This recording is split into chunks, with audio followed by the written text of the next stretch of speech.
वाच्य जितना भी पढ़ लो समझ में ही नहीं आता। हाँ, समझ में आता है लेकिन बहुत थोड़ी देर के लिए।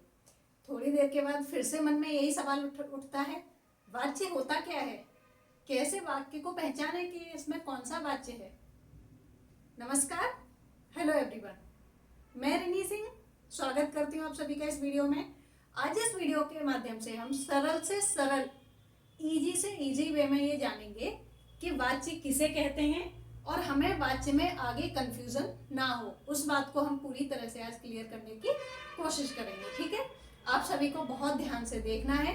आज ये वीडियो खत्म होने तक आपको 100% वाच्य अच्छी तरह से समझ में आने वाला है, अगर आपने ये ध्यान से देख लिया, समझ लिया तो। ठीक है, तो सबसे पहले आइए बढ़ते हैं अपने टॉपिक पर। टॉपिक क्या है? वाच्य। इंग्लिश में इसको क्या कहते हैं? वॉइस। अब देखिए, आपको कोई भी विषय जब हिंदी में बोला जाता है तो आप बोलते हो ये क्या है, हमें तो पता ही नहीं है। और हिंदी में भाषा में जो हम बातचीत करते हैं, इसमें ग्रामर का, व्याकरण का ऐसा कोई भी नियम नहीं है जिसका हम पालन नहीं करते।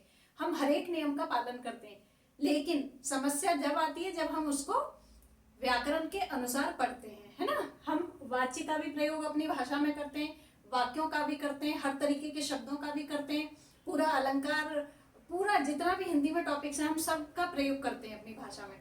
लेकिन जब उसको व्याकरण की दृष्टि से समझना पड़ता है तो हमारी जान मुसीबत में आ जाती है ना। तो आज हम वॉइस पढ़ेंगे, वाच्य पढ़ेंगे, समझेंगे कि हम वाच्य को सही तरीके से कैसे पहचाने कि ये कौन सा वाच्य है। ठीक है, चलिए बढ़ते हैं अपने वीडियो की ओर। सबसे पहले यहाँ पे मैंने लिखा है वाच्य। वाच्य कहते किसे? ऐसा हर बच्चे का प्रश्न यही होता है कि उसकी परिभाषा क्या लिखें, है ना।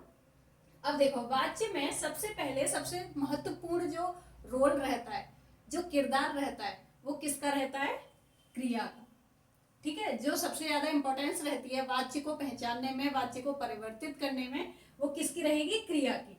वाक्य में क्रिया किसके अनुसार बदली या प्रयोग हुई है, हम क्या लिखेंगे? वाक्य में जो क्रिया है वो किसके अनुसार प्रयोग हुई है, किसके अनुसार बदली गई है, उसे हम वाच्य कहेंगे। वाक्य में किसकी प्रधानता है? किसकी प्रधानता मतलब कर्ता की है, कर्म की है या फिर भाव की है। जो वाक्य हमने लिखा है, जो वाच्य के तौर पर हमको जो सेंटेंस, जो वाक्य दिया गया है, उस वाक्य में कौन प्रधान है? कर्ता, कर्म या भाव। यही पहचानना वाच्य कहलाता है। ठीक है, तो सबसे पहले हमने क्या जाना? वाक्य में क्रिया किसके अनुसार प्रयोग हुई है या बदली है, उसे हम वाच्य कहेंगे। वाच्य में किसकी प्रधानता, वाक्य में किसकी प्रधानता है? कर्ता की प्रधानता है, कर्म की प्रधानता है या फिर भाव की प्रधानता है। अब ये कर्ता, कर्म और भाव, ये तो आपको पता ही होगा। कर्ता यानी कि वाक्य में काम करने वाला व्यक्ति जो कर्म करता है, कर्म वाक्य में कौन सा काम किया जा रहा है, और भाव जो वाक्य की फीलिंग है, जो वाक्य की क्रिया है, उसका भाव क्या है, वो क्या दर्शा रही है, क्या प्रकट कर रही है। तो ये हो गया हमारा भाव। ठीक है, इतनी बात क्लियर हो गई। क्रिया किसके अनुसार प्रयोग हुई है, किसके अनुसार, यहाँ पर भी किसके का अर्थ क्या है? कर्ता, कर्म और भाव। यही तीनों, अब इन्हीं तीनों चीजों को मिलाकर क्या बन जाता है? वाच्य के भेद बन जाते हैं। नंबर 1 कर्तृवाच्य, कर्मवाच्य, भाववाच्य। ठीक है, जब इन तीनों को हम जानेंगे कि किसकी प्रधानता है, कर्ता की प्रधानता है या फिर कर्म की प्रधानता है या फिर भाव की प्रधानता है, उसी के आधार पर ये हमारे 3 भेद बन गए। तो वाच्य के कितने भेद हुए? 3। नंबर 1 कर्तृवाच्य, नंबर 1 कर्तृवाच्य, नंबर 2 कर्मवाच्य, नंबर 3 भाववाच्य। अब देखिए, जानेंगे सबसे पहले कि हम कैसे पहचाने कि कौन सा वाला वाक्य कौन से वाच्य के अंतर्गत आएगा। और दूसरा, इसमें एक और तरीके का प्रश्न आता है कि कर्तृवाच्य को कर्मवाच्य में बदलो, कर्मवाच्य को कर्तृवाच्य में बदलो, कर्तृवाच्य को भाववाच्य में बदलो। तो वो सब आज इस वीडियो के माध्यम से हम जानेंगे। सबसे पहले हमने लिया कर्तृवाच्य। अब देखो, कर्ता की प्रधानता होगी इस वाक्य में। क्या होगा? सबसे मेन कौन होगा? कर्ता। अब कर्ता मेन है, कर्ता मुख्य है, हमको कैसे पता चलेगा? कैसे पता चलेगा? क्रिया से। कैसे पता चलेगा? क्रिया से। क्रिया का जो वचन होगा या फिर लिंग होगा वो कर्ता अनुसार होगा? कर्ता के अनुसार। ठीक है, हम कैसे पहचानेंगे कि कर्ता की प्रधानता है? जो क्रिया का वचन और लिंग होगा वो किसके अनुसार होना चाहिए? कर्ता के अनुसार होना चाहिए। ठीक है, अगर कर्ता एक वचन है तो क्रिया भी एक वचन होनी चाहिए, कर्ता बहुवचन है तो क्रिया भी बहुवचन होनी चाहिए, कर्ता अगर पुल्लिंग है तो क्रिया भी पुल्लिंग में होनी चाहिए। इस तरीके से हम यहाँ पे पहचान लेंगे कि वो कर्तृवाच्य है। अब देखो यहाँ पे मैंने एक उदाहरण लिखा है, राम ने खाना खाया। ठीक है, अब हम इस बात को कैसे पहचानेंगे कि ये जो वाक्य है वो कर्तृवाच्य में आना चाहिए? देखो इसमें तो हमें क्रिया तक जाने की जरूरत नहीं, इसमें हमें राम ने, यहाँ पे ये जो ने है ये क्या है? कर्ता कारक। ये क्या है? कर्ता कारक की विभक्ति है ना?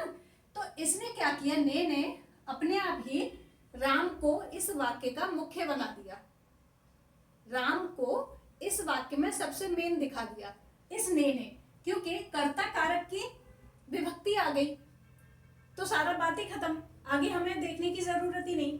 तो इस ने क्या किया, पूरा का पूरा जो फोकस है वाक्य का वो कर्ता पे डाल दिया, क्योंकि राम कर्ता है।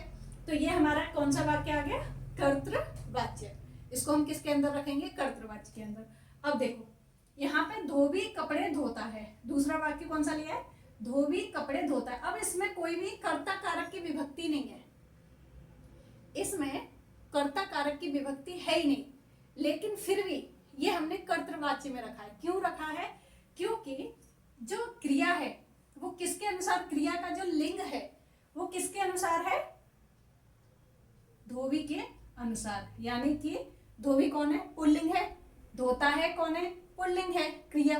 ठीक है, तो यहाँ पर इसके अनुसार क्रिया होने के कारण ये कर्तृवाच्य हुई। अगर मैं इस वाक्य को बदल के लिखूं, यहाँ पे धोबी की जगह धोबिन कर दूं, धोबिन कपड़े धोता है आएगा क्या?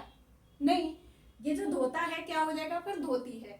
धोबिन कपड़े धोती है। तो जो क्रिया का जो लिंग है वो किसके अनुसार है? कर्ता के अनुसार है, इसीलिए हमने इस वाक्य को भी कर्तृवाच्य में लिखा है। यहाँ पे जो है, ये जो यहाँ पे वचन है इसके अनुसार, कर्ता के अनुसार यहाँ पे वचन दिया गया है, लिंग यहाँ पे नहीं है, उसके अनुसार यहाँ पे वचन दिया गया है। यहाँ पे राम ने फल खाए, है ना, ऐसे भी लिख सकते थे। तो इसलिए यहाँ पर सबसे ज्यादा इंपॉर्टेंस होगी इसकी कर्ता कारक की, और यहाँ पे सबसे ज्यादा महत्वपूर्णता है किसकी? क्रिया के वचन की, सॉरी लिंग की। इतनी बात सभी को समझ में आ गया? यहाँ तक ये हो गया हमारा कर्तृवाच्य। ठीक, कर्तृवाच्य में किसकी प्रधानता होगी? कर्म कर्ता की प्रधानता होगी, क्रिया का जो लिंग वचन होगा वो कर्ता के अनुसार होगा। अब देखिए ये हो गया हमारा कर्तृवाच्य। अब हमें चलना है अपने कर्मवाच्य पर। कर्म का यहाँ पे मैंने बताया कर्म यानी कि वाक्य में कौन सा काम किया जा रहा है। अब यहाँ की जो क्रिया होगी, यहाँ पे किसकी प्रधानता होगी? कर्म की। और कर्म की प्रधानता को कौन दर्शाएगा? क्रिया, है ना। दोबारा से, क्रिया का वचन और लिंग। जो वचन और लिंग होगा क्रिया का वो किसके अनुसार होगा? वो होगा कर्म के अनुसार, क्योंकि यहाँ पे हम कौन सा भेद पढ़ रहे हैं? कर्मवाच्य। अब देखो यहाँ पे कर्म की प्रधानता होगी, जो क्रिया का लिंग वचन होगा वो कर्म के अनुसार होगा। समझ में आ रहा है ना ठीक से? अब देखो यहाँ पे मैंने उदाहरण लिया है, इसी का सेम उदाहरण लिया है मैंने, यहाँ पे कोई अलग वाक्य नहीं लिया है ताकि आपको इजीली अंडरस्टैंड हो सके। तो सबसे ज्यादा तो जब हम एक वाक्य को कर्म के लिए लिखते हैं, जब क्रिया का प्रयोग कर्म के लिए करते हैं, इसको एक वाक्य में कर्म को महत्वपूर्ण बनाते हैं, इंपॉर्टेंट बनाते हैं, तो क्या करते हैं? द्वारा का प्रयोग हो जाता है। किसका प्रयोग हो जाएगा? द्वारा का। आपको परिवर्तन करना है तब भी आपको द्वारा का प्रयोग करना है। किसी वाक्य में आपको द्वारा दिखे, आपको सीधा सीधा उसको कर्मवाच्य लिख देना है। तो देखो, राम द्वारा खाना खाया गया। अब देखो राम यहाँ पे साइड हो गया, राम उतना महत्वपूर्ण नहीं रहा जितना यहाँ पे इस कर्ता कारक की विभक्ति के कारण था। अब राम यहाँ पे क्या हुआ? थोड़ा सा कर्म के, जो कर्म है कर्ता के ऊपर थोड़ा सा हावी हो गया, कर्म की महत्वपूर्णता यहाँ पे ज्यादा हो गई। तो राम द्वारा खाना खाया गया, सबसे ज्यादा जो बल है वो किस बात पे दिया जा रहा है? वो खाना खाया गया, क्रिया पर जो सबसे ज्यादा जो बल दिया जा रहा है वो कर्म पर दिया जा रहा है, क्रिया के अनुसार, है ना। कपड़े धोबी द्वारा धोए गए, कपड़े धोबी द्वारा धोए गए। मैं यहाँ पे कहूँ कपड़े धोबिन द्वारा धोए गए तो क्रिया में कोई चेंज नहीं आया, है ना, क्योंकि क्रिया का जो लिंग और वचन है वो किसके अनुसार है, कपड़े के अनुसार। और कर्म क्या है इसमें, कपड़े धोना इसमें कर्म है।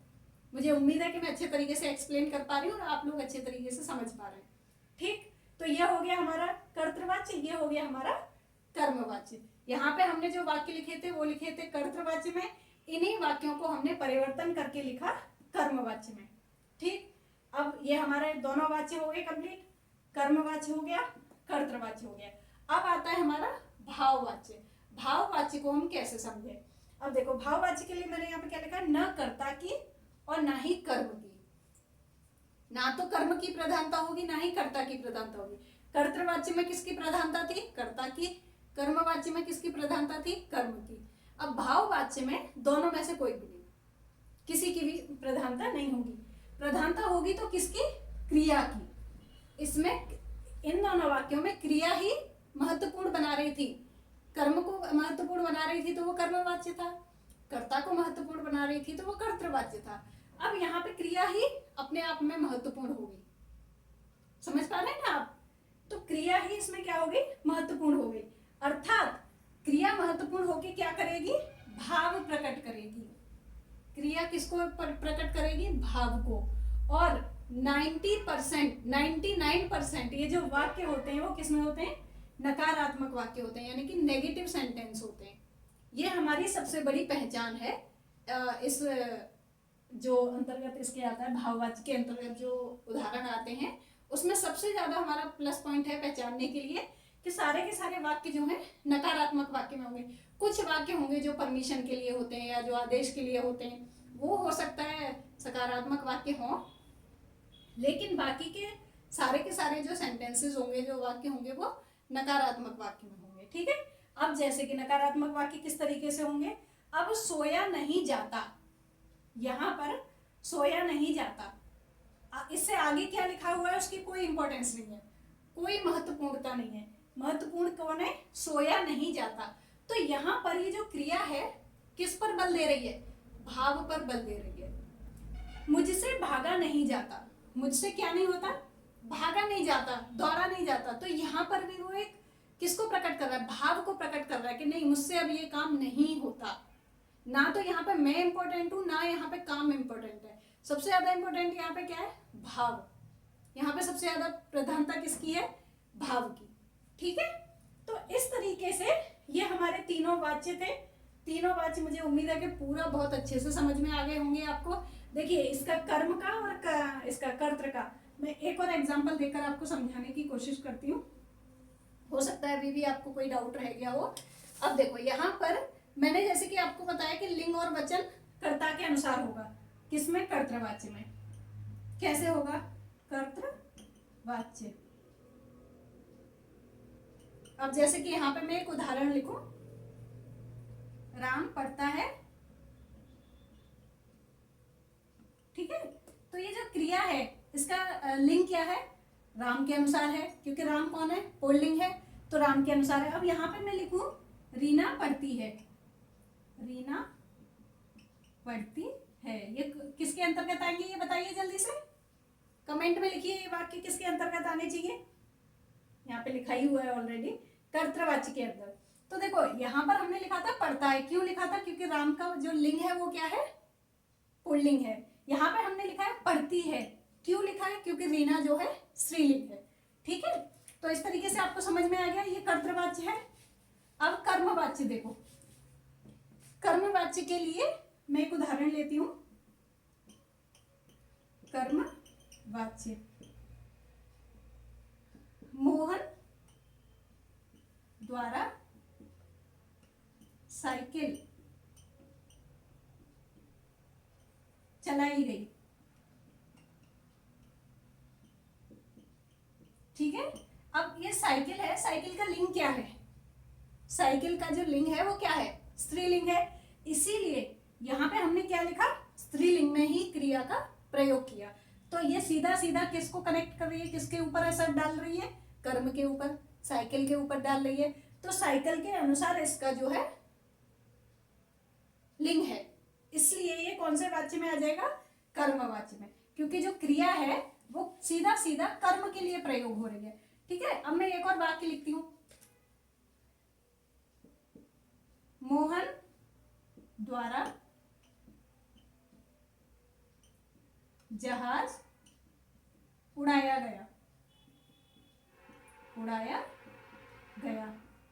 ठीक, अब यहाँ पे सबसे पहले हमने कर्म पर असर डाला है, जो क्रिया का प्रयोग हुआ है उड़ाया गया, किसके लिए हुआ है, जहाज के लिए। अब यहाँ पर मैं मोहन की जगह रीना लिख दूं, रीना द्वारा जहाज उड़ाई गई लिख सकते हैं क्या हम, नहीं लिख सकते, हमको क्या लिखना है, रीना द्वारा जहाज उड़ाया गया। तो ये जो क्रिया है उस पर ये कर्ता का कोई इफेक्ट नहीं हो रहा, कोई भी असर नहीं पड़ रहा, ना उसका लिंग बदला जा रहा है, ना उसका वचन बदला जा रहा है। इसका लिंग और वचन किसके साथ जुड़ा हुआ है, कर्म के साथ, इसीलिए ये कर्मवाच्य है। तो मुझे पूरी उम्मीद है कि मैंने बहुत अच्छे से एक्सप्लेन किया और आपको बहुत अच्छे से समझ में आया है। अगर आपको समझ में आया है तो लाइक शेयर जरूर कीजिए और चैनल को सब्सक्राइब अवश्य कीजिए और कमेंट्स में लिखिए कि आपको और इसके एग्जाम्पल कौन कौन से हैं जिसमें कंफ्यूजन होता है, या कौन से इसमें पॉइंट्स हैं जो और कवर कर सकते हैं, या जो छूट गए हैं, या आपको अच्छे से समझ में आया या नहीं। तो कमेंट्स में लिखकर जरूर जाइए, आप बताइए मुझे कि आपको समझ में आया कि नहीं। तो आज के वीडियो में बस इतना ही, मिलते हैं अपने अगले नेक्स्ट किसी टॉपिक के साथ, तब तक के लिए बहुत बहुत धन्यवाद।